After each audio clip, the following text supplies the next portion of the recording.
បាញ់នឹងគ្រប់ជំរាបសួរពុកម៉ែបងប្អូនឲ្យចូលចិត្តនឹងស្រឡាញ់ខ្សែបាក់សីកណាទាំងអស់បងប្អូនថ្ងៃនេះមកបង្ហាញកូនមន់ស្ទៀវ3គ្រាប់ដែលចាប់ចូលសុំថែ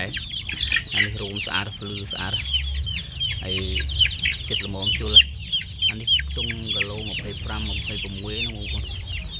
នេះដូច27 28អត់បានថ្លឹងតែសាច់ដុំល្អហើយរូមភ្លឺល្អបងប្អូនមើលស្អាតតែដឹងហ៊ាននៅបងប្អូនបើមន់ក្រៅបែបហ៊ាន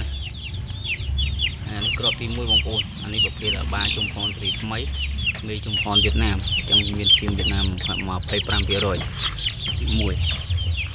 អានេះសសុតបងប្អូនសសុតសកូនបង្កាត់ជុំផនសេរីថ្មីបងប្អូនសុបាជុំផនសេរីថ្មីមេជុំផនវៀតណាមដូចគ្នាទុងគីឡូ20 ជាង 20 ជាងតាណាគ្នាបងប្អូន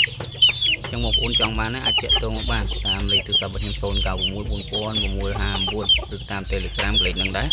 គ្រាប់ទី2អានេះគ្រាប់ទី3អានេះរត់តែអេមសេមណាបងប្អូនអេមសេមចែណងមើលបងប្អូនណងហើយសេបងប្អូនកាយរោមភ្លឺល្អទៀតបងប្អូនចឹងបងប្អូនចង់បានអានេះគ្រាប់ទី3នេះខ្ទង់គីឡូបើចិត្ត30មិនដឹងតែនេះបញ្ជាក់បងប្អូនអានេះរៀងស្ទើរសាច់ទ្រូងមកជាហៀងបងប្អូនស្ទើរសាច់ទ្រូងមកជាហៀងវារៀងផតសាច់ទ្រូងមកជាហៀងបងប្អូនអញ្ចឹងបងប្អូនចង់បានអាចតាក់ទងបាន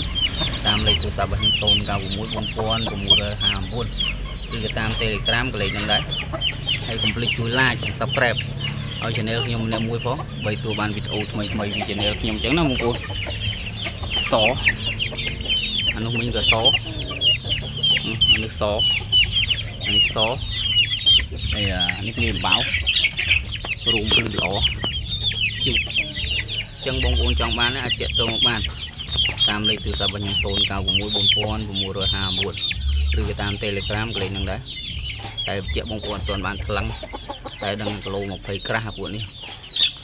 ពួកមន់ច្រើនយើងអត់បានថ្លឹងហើយខ្ញុំធ្វើការហងបងប្អូនចឹងដាក់សុំគឺទៅចាប់ចូលសុំថែតែអត់ទេថែអីឲ្យស៊ីតែចំណីឲ្យស្រូវធម្មតាបងប្អូនឲ្យស៊ីចំណីឲ្យស្រូវធម្មតាអត់មានទាន់ឲ្យស៊ីចំណីថែអីពួកមន់ច្រើនយើងអត់បានស៊ីចំណីថែទេឲ្យតែស៊ីតែស្រូវស៊ីអីធម្មតាទៅបងប្អូនស្រឡាញ់យកទៅថែលេងបានយកទៅថែបានអានេះមួយខែទៀតលេងបានហើយតែអានេះស្ទើរសាច់ទ្រូងតិចស្ទើរសាច់ទ្រូងមកជាហៀងបងប្អូនមកជាហៀងទៀតល្អតែមកជាហៀងទៀតរៀងផតទ្រូងមកជាហៀងសាច់ចឹងបងប្អូនចង់បានអាចតាក់ទងបានតាមលេខទូរស័ព្ទរបស់ខ្ញុំ096 4000 659បាទសូមអរគុណ